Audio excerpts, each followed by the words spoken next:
You've built your argument, the logic, the emotion, the credibility.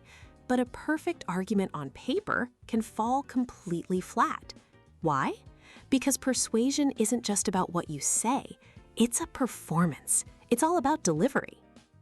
Consider your words on the page. Your style is your delivery. Don't just say something is very bad, call it catastrophic. Mix long, detailed sentences with short, sharp ones for impact. Imagine a long paragraph ending with a single hammer blow. We must act now. When you speak, your voice becomes the music. Nervous speakers rush. Slow down. Use pauses to let your biggest ideas land. Silence can be more powerful than sound. And volume is an instrument. A sudden drop to a whisper can draw an audience in, making them hang on your every word, far more effectively than shouting. But the most powerful argument is often silent. Over half of communication is nonverbal.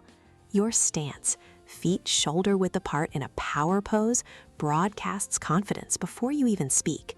Your eye contact builds a personal bridge to each person in the room. Hiding your hands in your pockets? That quietly suggests you can't be trusted. This power comes with a responsibility. It's tempting to cheat using logical fallacies, attacking the person instead of their idea, what's called an ad hominem. But these tricks are a short-term win. They destroy your credibility, your long-term ethos.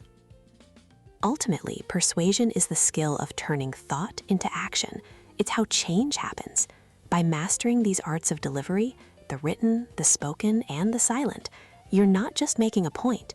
You are learning to shape the world. Use that voice wisely.